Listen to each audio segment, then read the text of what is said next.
Boa noite a todos. Que Jesus nos abençoe, que estejamos bastante receptivos às bênçãos dessa casa. Uma grande alegria estar aqui, nesse ambiente agradável, receptivo, caloroso, onde nós podemos manifestar aqui nossos sentimentos mais nobres, contidos em nossa alma, em nossos corações.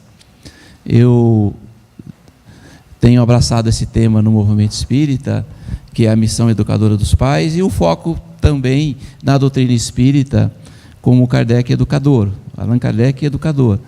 Tanto é que eu estou montando um tema agora, com temas inéditos de Kardec, que foram encontrados, que dificilmente vão encontrar no movimento espírita. Mas o foco da nossa palestra hoje é a missão educadora dos pais. Eu tenho falado esse tema em todas as casas espíritas, em todos os dias que essas casas oferecem palestras públicas. Eu falei aqui já no domingo as duas partes, a missão educadora e a parte dos adolescentes. Aqui eu falei em janeiro a parte da missão educadora, e faltou a segunda parte, que é sobre os adolescentes. É importante a gente lembrar que quando a gente está preparando uma palestra, a gente não faz essa palestra sozinho, não consegue montar essa palestra sozinho, devido à influência espiritual que a gente tem, dos benfeitores, amigos espirituais que estão nos inspirando para constituir essa palestra. Tanto é que, para embasar isso, a gente recorre à questão 459 do Livro dos Espíritos, onde Kardec diz que os espíritos dizem, que há uma influência dos espíritos muito maior do que a gente imagina em nossas vidas. Quer dizer, tudo que a gente faz, nós temos a interferência oculta dos espíritos, imperceptível aos nossos olhos. E essa questão da missão educadora é muito importante, porque hoje, aqui no IELAR, eu encerro um ciclo nessa casa. Todas as casas que eu estou passando, eu estou falando desses dois temas, porque é de fundamental importância a observação, a análise desse tema por toda a sociedade. Nós estamos vendo hoje os adolescentes, as crianças, necessitando amplamente dessa atenção dos pais, para que os pais consigam despertar o interesse, uma vontade de ter um preparo melhor, de buscar a instrução adequada para poder cumprir essa missão na Terra. Então, a missão educadora dos pais tem por base a questão 582 do Livro dos Espíritos, quando Kardec pergunta aos espíritos se pode considerar a paternidade como uma missão. E os espíritos respondem que Deus põe a criança sob a tutela dos pais, para que esses a dirijam no caminho do bem. Essa é a principal missão. Mas, antes, eles dizem, ao responder essa questão a Kardec, que lhe fez a pergunta, é incontestavelmente uma verdadeira missão. Ou seja, sem contestação. Quando Kardec perguntou aos espíritos se a missão dos pais é educadora, eles responderam que é sem contestação possível. Então, esse olhar que a nossa palestra tem por princípio ou por interesse transmitir. É o cumprimento dessa missão por parte dos pais. Seguindo aqui os slides, a infância. A infância, às vezes, é perdida, porque ela é um estado provisório. É muito rápido, ela passa. Então, quando a gente fala infância é um estado provisório, é o período de germinação, é o período de semeadura dos princípios educativos. E, às vezes, passa despercebido pelos pais, e algumas situações importantes e fundamentais da vida da criança, na vida não só da criança, mas na vida do espírito na Terra, passa despercebido. Kardec, em toda a codificação espírita, ele dá sinais disso, de que a terra é uma escola, que cada dia vivido na terra é como se fosse um dia de aula, tá? Se a gente não prestar atenção na aula, prestar atenção na vida, a gente corre o risco de reprovar. A reprovação representa retornar à terra novamente, tá? E fazer aquilo que não foi feito quando nos foi dado uma oportunidade, tá? Então, para justificar e para embasar a nossa fala, a gente precisa trazer as referências que a gente busca, que são nessas obras que estão aqui, que vocês estão vendo no quadro, né? É muito importante quando a Casa Espírita também oferece os livros, né, para a gente estar atualizado com o mundo, né, com as informações. É isso que é importante, as informações, né? Nós precisamos ler muito, estudar muito, para assimilar esse conteúdo que as obras nos oferecem, para depois colocar em prática. A leitura, né? Eu nunca vi gente morrer de ter lido bastante, mas já vi gente ficar inteligente, né? E poder fazer melhor as suas escolhas. Aqui diz que a educação dos filhos deveria começar antes do casamento. É um preparo, né, adequado. Quem tem dúvida disso, se deve ou não ser um preparo, basta procurar, por exemplo, nas escolas, os professores, os diretores, né, e ver o quanto que essa falta de preparo, às vezes, por descuido, acaba gerando complicações na fase fundamental para que o espírito na terra assimile seus princípios educativos, que, como diz Emmanuel, na obra espírita, tá? Na própria codificação espírita, na questão 582, 583, Kardec faz referência a essa missão dos pais. No capítulo 14 do Evangelho segundo o Espiritismo, Santo Agostinho vai tratar dessa missão também, da relação pais e filhos. E num determinado momento, Santo Agostinho questiona: lembrai-vos que a cada pai e a cada mãe Deus perguntará: que fizeste da criança confiada sob a vossa guarda. Essa fase não pode ser perdida, não pode ser negligenciada, né?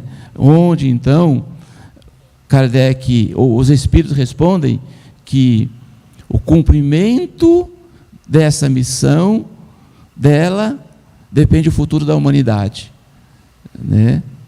A gente analisando por esse princípio, não há crianças difíceis. É muito comum a gente ouvir hoje as pessoas dizerem: as crianças são muito difíceis, né? Ele vai dizer esse texto que o difícil é ser criança num mundo de gente cansada, num mundo de gente ocupada, sem paciência e com pressa, né? Ao reencarnar, sendo feito um planejamento reencarnatório, a paternidade e a maternidade, tudo faz parte desse planejamento minucioso, cuidadoso, tá? E nós espíritas, por crermos sem nenhum questionamento a reencarnação, nós precisamos fazer uso melhor dela em nossa vida, né? A gente crê na reencarnação, mas não para pensar que as dificuldades de relacionamento, né, as intrigas que surgem, é fruto dessa crença que nós acreditamos. A reencarnação foi planejado, né? Ou seja, é bonito para, às vezes, com uma alegoria ou como uma fala, mas na hora de pôr em prática e entender o outro como um ser reencarnado, né, parece que esse dogma, essa crença não existe na nossa crença, né, na doutrina que nós abraçamos. Mas vamos lá. Deixai vir a mim as criancinhas e não as impeçais. E essa parte do Evangelho segundo o Espiritismo, que relata essa passagem de Jesus, tem diversas explicações sobre ela, né? Uma delas é que o homem deve se assemelhar a mansuetude, a pureza da criança. Mas uma coisa que a gente quase não percebe, quando Jesus recomenda, então, que deixe vir até ele as crianças e não as impeças, essa parte, ele diz respeito principalmente à primeira infância, onde a criança tem por hábito ou pela própria proposta de evolução da criança, copiar os pais. Criança vê, criança faz. Criança aprende aquilo que ela vivencia. Essa parte que às vezes os pais não estão percebendo, que ele está, pelo seu comportamento, moldando o caráter de seu filho, né? Onde vai se manifestar nas escolas, na sociedade, né? Então, o deixar vir a mim as criancinhas, é muito importante essa parte, que seja observada. Ou seja, tome cuidado, e muito cuidado, quando você está próximo de uma criança, porque ela tem, por hábito, ou por costume, ou por questões evolutivas, observar o que você está fazendo. Tá? E se por acaso não, né? Mas se ocorrer de houver um espírito com uma tendência muito fácil de seguir o exemplo do outro, vai seguir o exemplo do pai, né? Então, ou seja, deixar vir a minhas criancinhas e não as impeçais, cuidado para que seus defeitos, seus vícios não contamine essa criança e vá desviar do caminho. No livro O Consolador, na questão 109, Emmanuel vai tratar dessa parte, quando ele vai dizer que o período infantil é o mais sério e o mais propício à assimilação dos princípios educativos. Tá? Ou seja, até os 7 anos, o espírito ainda se encontra em fase de adaptação para a nova existência que lhe compete no mundo. Tá? Na pedagogia, quando a gente vai estudar isso, tá, ou na própria neurociência, trata dessa parte também, fala que nesse período, que é chamado de primeira infância, tá, vai ocorrer processos na vida da criança, situações, tá, que vai ocorrer na vida das crianças, que não vai mais se repetir na fase seguinte, tá? Mas que, se não for trabalhado com seriedade, com cuidado por parte dos pais, essas questões, então, esses acontecimentos que foram esquecidos ou foram negligenciados, se transformam em demandas, em complicações, em problemas, que vão resultar depois na vida adulta, tá? Principalmente quando começa o despertar do espírito, o eclodir da sua existência e da sua personalidade. Aí o choque, ao conflito, tá? De gerações, onde os pais começam a perceber a transformação do seu filho, que antes era uma criança e agora está vivendo essa fase de transição entre ser criança e ser um adulto. Tá? Há o choque mesmo de geração, o choque familiar, né, do próprio entendimento, onde passam a existir conflitos que antes não existiam. Né? Mas isso não eclode assim do nada. A própria providência divina, ao preparar a reencarnação, não permite que os pais sejam pegos de surpresa de imediato, porque as crianças começam a dar sinais, desde bebezinho. Tá? Só que muitos pais confundem, tá? E vê, às vezes, a manifestação de um espírito que desencarnou numa situação de rebeldia em existências passadas, começa a perceber às vezes e olhar isso, às vezes até como coisa engraçada. Não sei se vocês já viram isso, né? Alguns pais acharem graça da criança com 2 aninhos, com 3, com 4, já manifestar defeitos, né, ou imperfeições que fazem parte da vida adulta. Eu já vi isso, né? E às vezes ocorre que, ao observar essas manifestações, o pai, ao identificar o comportamento da criança e fazer uma ligação com o comportamento dele, tá? Ele leva um choque. Porque ele acaba percebendo que aquilo que está acontecendo na vida infantil nada mais é do que o reflexo daquilo que a criança presencia dentro de casa, né?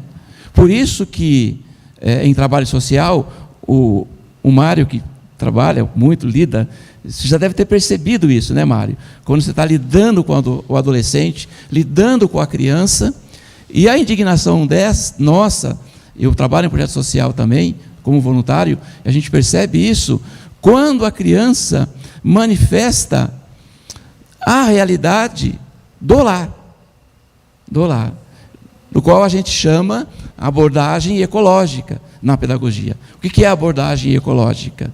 Né? A gente percebe, e não tem nem como punir a criança, um exemplo, não há punição por parte do educador, essa palavra não existe, né? Punir, mas indignar-se demasiadamente com o comportamento da criança, quando a gente percebe que ela é vítima de uma situação, né? A abordagem ecológica é isso. Ao observar o comportamento da criança, procurar saber o ambiente onde ela vive. E o que a gente descobre quando isso ocorre? E não dá para usar um termo, se indignar demasiadamente com o comportamento dessa criança. Porque a gente percebe o quê? O que seria de nós, né, na condição de educadores ou de pessoas incapazes de fazer aquilo, o que seria de nós se fôssemos criados no mesmo contexto? Seríamos melhores que ela? Por isso que a gente nunca, uma criança rebelde, uma criança de rua, né, que muitas vezes ela é repudiada, né, ela não é aceita pela sociedade, tá?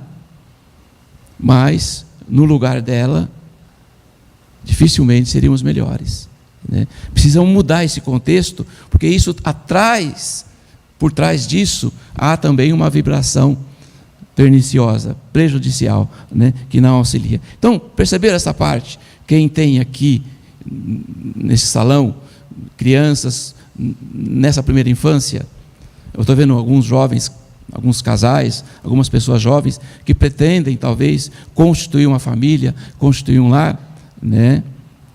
E essa preparação para cuidar de uma criança tem que começar antes do casamento, né? Essa parte a gente precisa dar um sentido diferente para ela. Kardec, então, quando eu comecei a pesquisar alguns textos inéditos de Kardec, eu achei esse, tá? Que ele escreveu aos 24 anos, recém-formado, né? Foi aluno de Pestalozzi, chega na França, em Lyon, e ele vai, então, ministrar. Então, ele escreve um texto chamado Plano proposto por Hippolyte Léon Denisard Rivail para a melhoria da educação pública. Kardec, aos 24 anos, era um professor de escola pública, preocupado com a educação pública. Então, ele escreveu esse texto.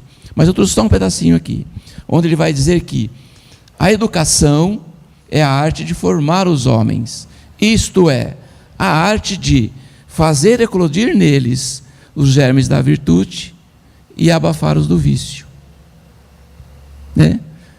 É muito simples entender a educação por esse sentido. Né? A educação, além de formar o indivíduo, ela tem o poder também de transformar. Emmanuel vai dizer isso, que às vezes a gente confunde cultura com educação. Essa confusão até hoje. Né? É que eu não trouxe o texto inteiro de Kardec, Hippolyte ainda não era Kardec nessa época, onde ele vai relatar essa confusão que há entre cultura e educação. Mas o Emmanuel vai dizer, uma coisa é cultura, outra é educação. Cultura se obtém nas escolas, nos livros, nos jornais, nas palestras. Ele não colocou, mas eu estou colocando aqui agora. Tá? Isso é cultura. Porém, educação é a soma de valores intelectuais e morais. Ele diz que existem pessoas cultas e intelectualizadas. Existem pessoas cultas e intelectualizadas, mas que não trazem no seu íntimo a luz da virtude. Tá? Aí ele diz que, ele arremata dizendo que nós nascemos para iluminar a nossa alma, transformando a nossa cultura em virtude. É o nosso desafio, então, transformar as nossas... São períodos, né? Eu já falei aqui em outras palestras, são períodos. Informação, tá? Conhecimento, prática, sabedoria. Quando a gente identifica um espírito, uma pessoa, né, que tem essa denominação de sábio, né, o espírito alcançou essa categoria, é um espírito sábio. Ele passou por essas experiências. Né? Eu repito aqui o que eu costumo dizer nas minhas palestras: palestrante, né, não transmite conhecimentos. Palestrante transmite informações. Né? Está aqui o Dejair, o Ricardo, o Mário, que faz palestra também, e eu. Podia estar aqui, vai estar de volta o Pereira Franco agora, em novembro, né, Ricardo? Aqui no Bezerra de Menezes, tido como o melhor orador espírita, né? Tribuno espírita do contemporâneo, do momento, né? Ele não transmite conhecimento, ele transmite informações. Porque o conhecimento, ele é o quê? Ele é o produto da assimilação e da compreensão da informação que eu recebo. Tá? Ele só vai virar conhecimento quando eu compreendo.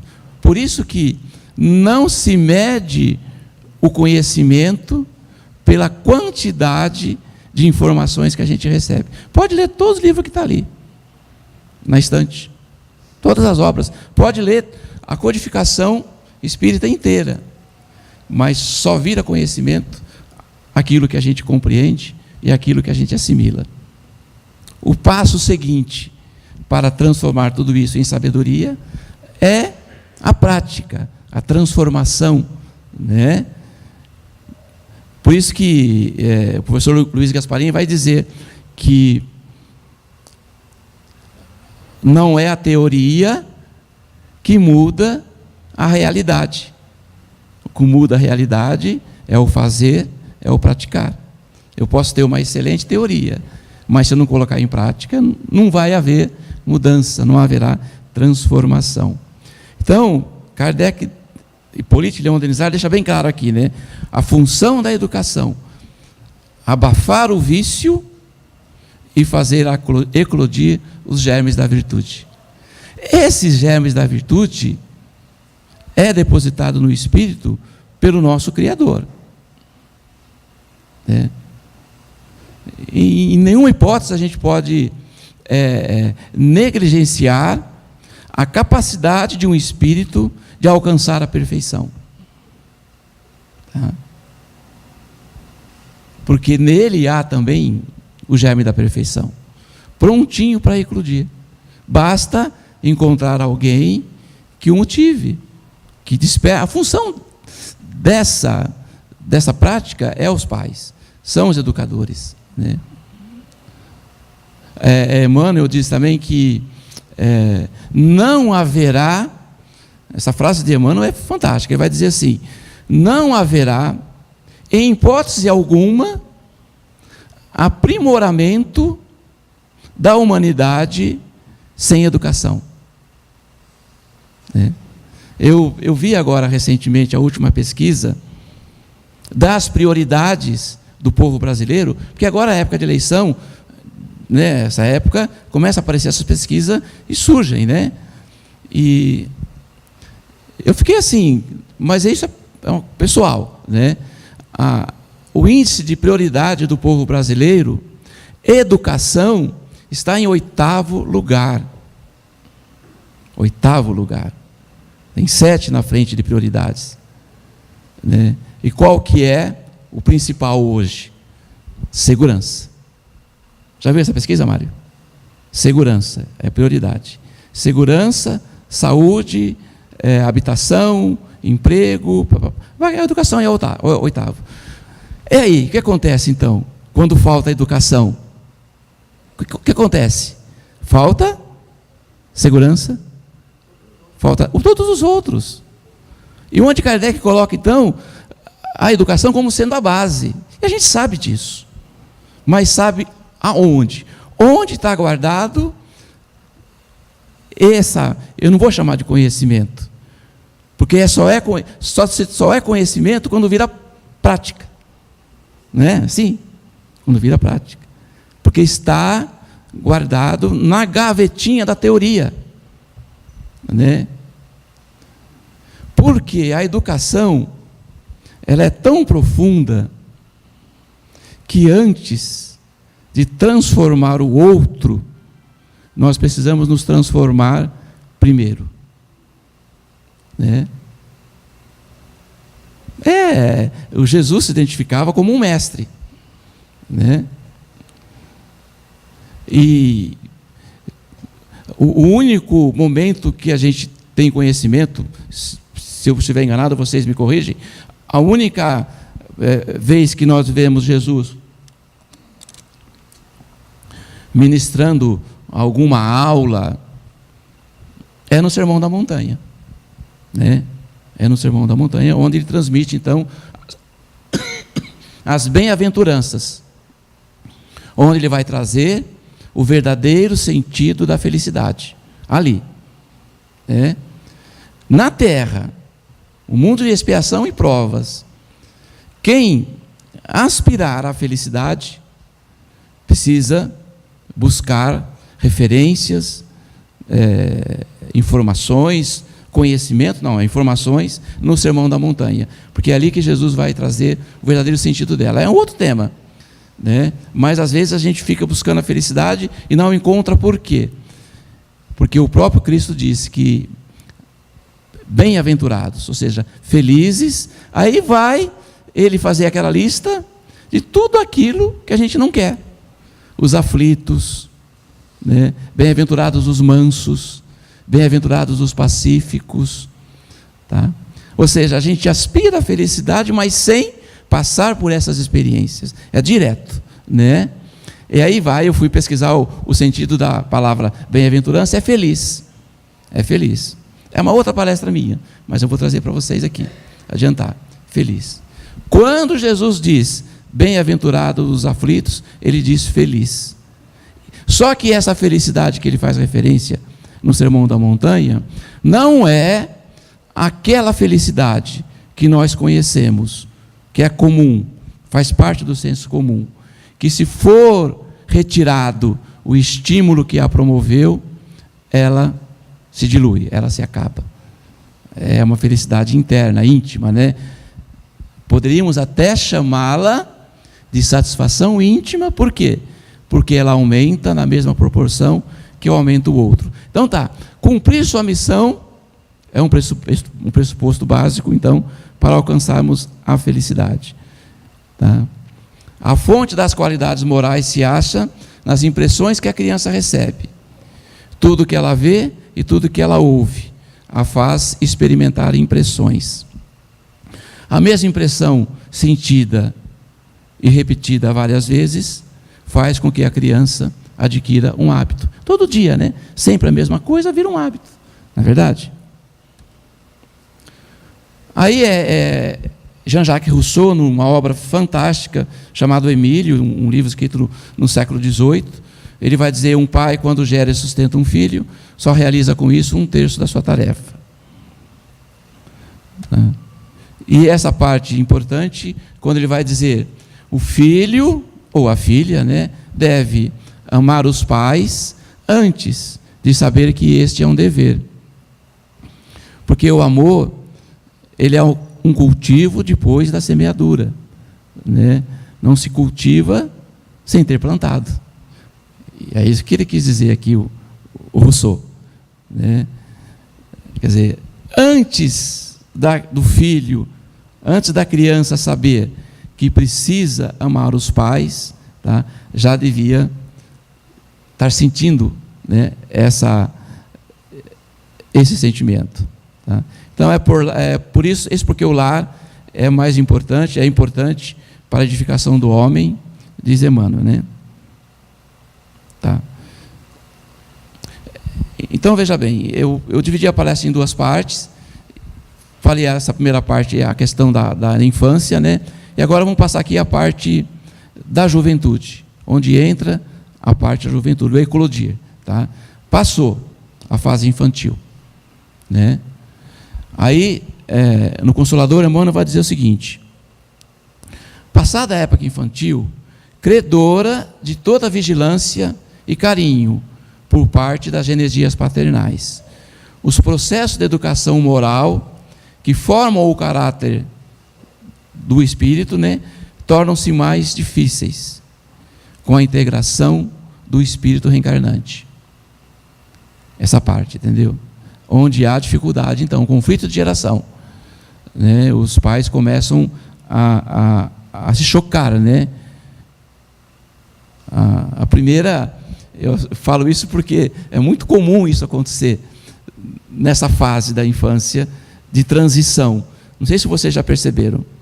Alguém daqui, e eu já vi muitos pais falarem isso, com uma tristeza profunda, sabe? Com uma indignação. Mas isso é fruto dessa relação. Quando o filho ou a filha chega para a mãe e diz assim: não me espera mais na frente da escola, hein?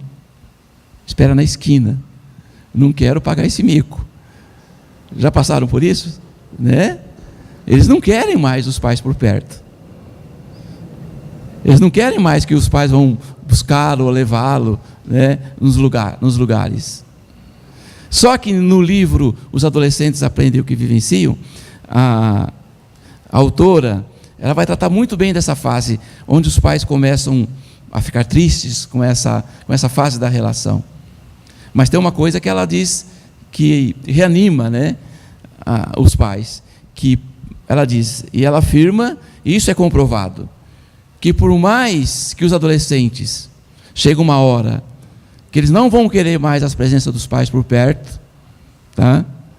Mas na hora da dificuldade, a hora que aperta o cerco, a hora que o cinto aperta, a primeira pessoa que eles querem estar por perto são os pais, entendeu? Porque esse vínculo não se encerra, ele não acaba, tá? Nesse livro, Os Adolescentes Aprendem o que Vivenciam, Dorothy Lau Note, né? Faltou o finalzinho do nome dela ali. Ela vai dizer o seguinte, e isso que às vezes gera um conflito de geração, né? Por parte dos pais. Olha que interessante. Como pais e mães, não devemos almejar que nossos filhos realizem os nossos sonhos. Isso é uma prática muito comum, né? A gente querer, o sonho dos pais é verem seus filhos realizando os seus sonhos, tá? Onde Kardec vai dizer, não na obra espírita, mas nesses textos inéditos, ele vai dizer, um pai, vai dizer, aquele que seria, olha que interessante, Kardec disse assim, ainda era Hippolyte, ele vai dizer assim, aquele que seria um artesão feliz, forçado pelos pais, torna-se um erudito frustrado. Entendeu? Então, acaso já o próprio Rubem Alves trata numa palestra desse tema, que ele conheceu um cidadão que ele fez totalmente contra a vontade, e ele estudou agronomia. E o dia que ele se formou, ele pegou o diploma de agrônomo, entregou para os pais e disse: aqui o seu diploma, e agora eu vou fazer o que eu quero fazer. E foi um artesão maravilhoso, fazia tapetes, vasos maravilhosos, né? Porque estava já no seu espírito essa condição. Olha que interessante. Então, como pais e mães, não devemos almejar que nossos filhos realizem os nossos sonhos. Seria muito mais sensato se nos concentrássemos naquilo que eles estão fazendo para beneficiar seu próprio futuro, em vez de nos concentrarmos naquilo que queremos que façam somente para nos agradar. Tá? Não devemos esperar que cumpram nossos desejos, mas que descubram maneiras de concretizar suas próprias realizações. Porque não dá para mudar o destino de um espírito. Às vezes tá? Mas pode gerar frustrações, né? Vamos lá. Então, a adolescência é o segundo nascimento, é a fase mais importante da vida do espírito, tá? O propósito da adolescência é crescer. Esses anos representam a transição, então, entre ser criança e ser um jovem adulto, tá? Enquanto atravessam a adolescência, a nossa influência diminui pouco a pouco, mas jamais cessa. Tá?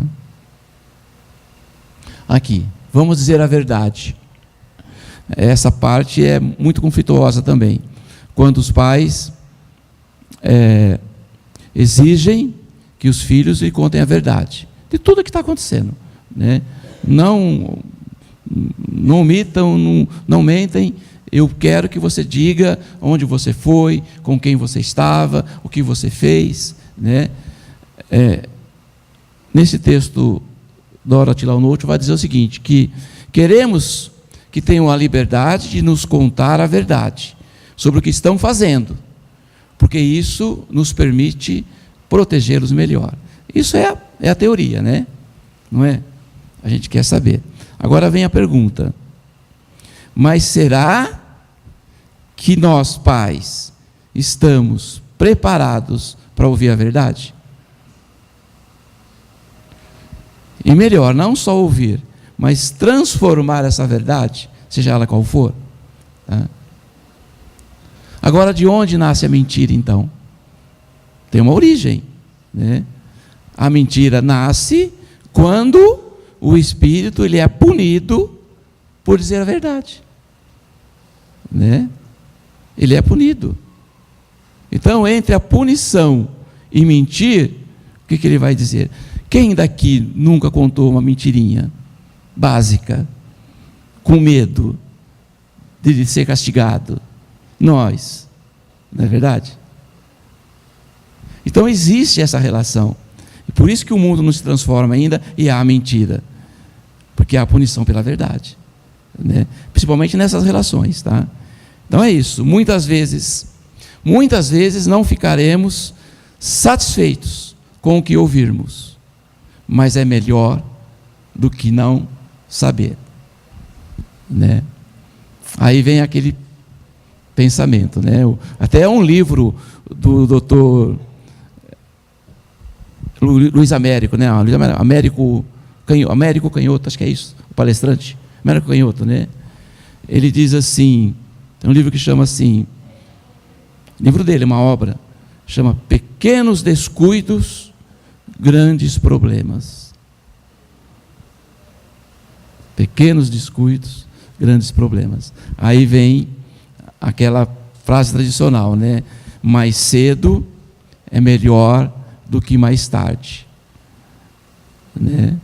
O custo do cuidado é infinitamente menor do que o custo do reparo. Como o tempo avançou, e numa outra época a gente vai falar a segunda parte dessa fase da palestra, eu não vou tocar nesse assunto aqui, porque ele é muito complexo, é um desafio para a humanidade de hoje, que é sobre o alcoolismo, tá? Vai ficar para uma outra oportunidade. Já falei aqui no domingo, e aqui já estamos 8:20 e já vou terminar, tá? Mas o que a gente precisa trabalhar fortemente dentro de casa, e isso vai repercutir de uma forma intensa no crescimento da humanidade, é o fortalecimento das relações familiares. O Evangelho no lar, nós que somos espíritas, nós temos esse compromisso com a nossa evolução, o Evangelho no lar, né? Implantar o Evangelho no lar em casa. Eu li recentemente numa obra que o Espírito disse que na Terra, onde uma família decide fazer o Evangelho, lá do plano espiritual, eles dizem que acendeu mais uma luz na Terra. Você acredita nisso, Mário? Quando a família se reúne por Evangelho no lar, uma luz se acende. Veja a importância, né? E trazer a criança para o Evangelho também, no lar. E usar meios, obras que estejam adequados com o entendimento, respeitando a fase que a criança está. Conte histórias. Meimei tem o livro Pão Nosso, é lindo, né? O peixinho azul é uma obra espírita só voltada para a criança também. Pode-se fazer o Evangelho do lar contando essas obras. Mas de tudo isso, o que dá impulso mesmo nessa relação, e o que eu vou dizer aqui faz parte do senso comum, mas ainda está guardado muito no campo da teoria, né? Que é a vivência do amor dentro do lar. Isso salva, tá? Por quê? Tem um livro que chama O Sentimento, a Força do Espírito. Até eu gostaria de convidar vocês, dia 13 de outubro, aqui em Rio Preto, nós vamos trazer a autora desse livro. Eu já fiz algumas palestras aqui referente a esse livro. Chama Sentimento, a Força do Espírito, esse livro, né? E ali ela vai dizer assim, que só o amor, somente o amor, dá o verdadeiro sentido da vida. É a Alzira Bessa, né? Ela é uma seguidora da proposta pedagógica de Eurípides Barçanufo. Mas eu vou encerrar com uma história, eu já contei aqui no domingo, mas para a gente perceber o quanto que o amor dentro do lar, ele transforma, mas na sua ausência também, ele causa danos que às vezes precisa de muitas existências para ser reparado, tá? Eu vou contar um caso para vocês, que eu não sei se ocorreu, ou se é apenas uma ilustração aí, mas eu assisti numa palestra, o orador contou esse caso, na Rede Boa Nova, de televisão. Aqui acho que não pega esse canal, pega? Rede Boa Nova? Tem chamado Rede Boa Nova. Eu estava assistindo a palestra e ele contou. Ele começa contando a história assim, de um edifício luxuoso, numa capital, do seu escritório, um rico empresário sai do seu escritório e vai até o hospital, que no horário de visita, para visitar o seu pai, que ali estava internado. No horário de visita, ele foi visitar o pai. Quando ele adentra o hospital e vai em direção ao quarto onde seu pai estava internado, ele encontra com um médico que estava cuidando do pai. E o médico diz assim: olha, antes de você entrar no quarto, eu preciso trocar uma palavrinha com o senhor. Mas coisa rápida. Pois não. Ele diz assim: olha, entra aqui no meu consultório então. E ali entra médico, e filho. E o médico diz assim: olha, eu preciso dizer uma coisa para o senhor, que é um homem muito conhecido na cidade, um empresário muito bem sucedido, né? Eu preciso dizer uma coisa para o senhor, que essa fase que seu pai está vivendo agora, de câncer terminal, seu pai está numa fase de câncer terminal, onde a medicina não se pode fazer mais nada por ele, tá? As relações familiares, o amor, o paciente, ele precisa sentir esse amor da família, tá? Então, o senhor me desculpe falar dessa maneira com o senhor, mas nessa fase, a única coisa que o paciente consegue dar um sentido da vida para ele, é ele sentir a presença dos filhos, a presença da família e principalmente o seu amor. E ele vai dizer o seguinte: olha, o senhor está falando em amor, e eu preciso contar um pedacinho da minha história para o senhor. Ele falou: o caso dos meus pais. Ele falou: minha mãe era uma jovem, diz ela ao relatar a sua história de vida, uma jovem muito bonita, muito atraente. E ela foi trabalhar num porto, num cais portuário. E lá ela conheceu o meu pai. Meu pai era um viajante. Essas pessoas que viajavam o mundo, todo o Brasil, sem nenhum compromisso. Mas meu pai era um galanteador. Minha mãe sabia disso. Mas mesmo assim ela se envolveu com ele. E acabou casando com meu pai. Mas meu pai, assim, continuou levando aquela vida normal que ele tinha, de viajar, de farras. E minha mãe ficou grávida. E eu nasci. E nasceu meu irmão também. Nós somos gêmeos. Somos 2 irmãos. Até ele relata, né? Às vezes, nós vemos em horários diferentes, mas vocês pensam que é o mesmo, mas não é. Eu tenho um irmão idêntico, né? Muito parecido comigo. Mas aconteceu, doutor, que eu não tenho lembrança do meu pai. O senhor está falando de amor, mas eu não lembro do meu pai. A lembrança muito vaga que eu tenho dele foi uma vez que ele sai de casa e minha mãe disse que ele foi viajar. Mas mesmo meu pai sendo ausente, a presença dele, mesmo sendo rara, às vezes nós, como crianças, nos trazia segurança, mas começamos a sentir essa falta da sua presença. E toda vez que cobrávamos da minha mãe, da nossa mãe, a presença do nosso pai, ela sempre arrumava uma desculpa. Papai está viajando, papai vai voltar, e no nosso aniversário, ele não aparecia, Natal, Ano Novo, em todas as cerimônias, festas familiares, o pai não estava presente. E a mãe sempre justificando: papai vai chegar, né? Ele mandou dizer que semana que vem ele está de volta. Mas até que, quando completamos 8 anos de idade, 8 anos, a gente não tinha uma dimensão de tempo, minha mãe então nos revela que o meu pai não ia voltar mais, e que ele tinha ido embora de casa. E ali foi uma decepção muito grande, né? Porque ele sabia que a partir daí então não adiantava mais esperar. Passado o tempo então, essa mãe se dedica, trabalha, passa roupa, lava, cozinha, trabalha fora, trabalha dia, trabalha à noite. Esses filhos crescem, viram adolescente, vão para a universidade e se formam engenheiros. Os 2 irmãos, com a luta da mãe, com o sacrifício da mãe, com o trabalho e com o empenho, se transformam em engenheiros. Mas eles tinham um sonho que eles queriam realizar um dia: reencontrar o pai. E agora formados, melhor ainda, né?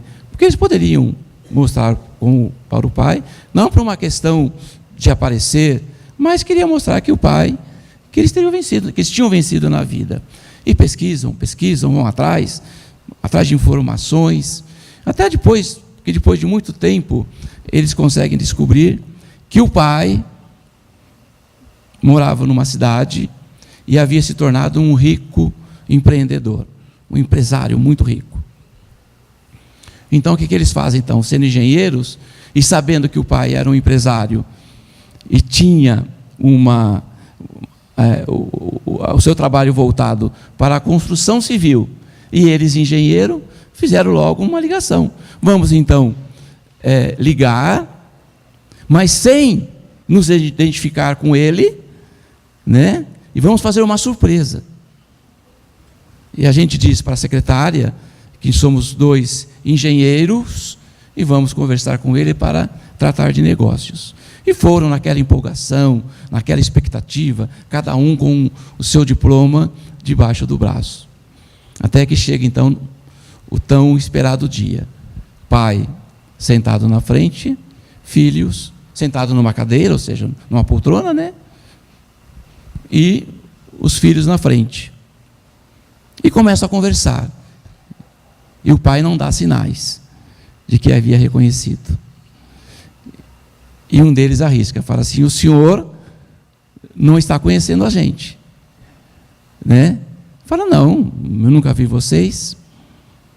Mas o senhor não percebe nada de estranho em nós? Não estou percebendo nada. Nós somos gêmeos. Eu estou vendo a cara de um, a cara de outro, dá para perceber que são gêmeos. Nós somos seus filhos. Aí o silêncio, o choque. Meu pai ficou mudo, não disse uma palavra. E diz assim, quando abre a boca: eu vou dizer uma coisa para vocês 2.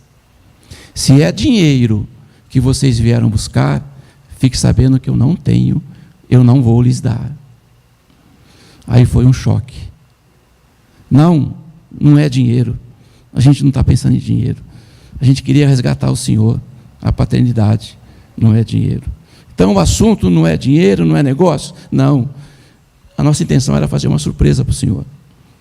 Então, se é assunto de família, deixa que outra hora eu resolvo isso. Eu sou um homem muito ocupado, não posso tratar disso agora. Vai ali, deixa o endereço de vocês para minha secretária. E não me procurem mais. Deixa que eu vou atrás de vocês. E assim foi, doutor. Deixamos o endereço lá e o nosso pai nunca veio nos procurar. E passou 25 anos depois desse dia. E eu estava no meu escritório quando tocou o telefone, era a minha secretária. Senhor, fulano de tal, aqui tem um lar de idosos querendo falar com o senhor. Estão dizendo que é de um asilo. Deve ser alguma casa pedindo ajuda. Diz que a gente vai mandar, como a gente sempre faz, vai mandar ajuda para essa entidade. Então, eu disse isso para ele já, que vocês costumam ajudar as instituições de caridade. Mas eles estão dizendo que não é isso, não.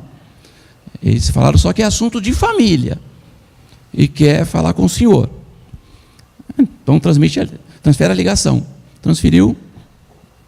O senhor é fulano de tal? Sim, sou eu. O senhor tem um irmão que chama fulano de tal? Sim, eu tenho. E o seu pai é fulano de tal? A sua mãe é fulano? É assim. Falou: então, sabe o que é? É que o seu pai está aqui internado em nossa instituição. Ele está com câncer terminal. E a nossa instituição é muito pobre, não tem como ajudá-lo mais do que isso. Então a gente precisa que vocês venham buscar o seu pai, para que ele vá para um hospital e tenha a condição de morrer com dignidade. Aí, doutor, nós fomos lá buscar o nosso pai e trouxemos para cá. E internamos nesse hospital. E aí, doutor, o senhor fala em amor. Agora eu lhe pergunto, doutor, porque eu também não sei, como dar amor se a gente não recebeu? Amor só recebe quem dá. É essa parte que vai determinar o destino de um espírito. Não é o presente, não é a casa, Não é nem a formação. O Rubem Alves, quando falou isso, eu fiquei impressionado, mas ele disse: diploma não traz felicidade. O que traz felicidade é a satisfação íntima do ser. Né?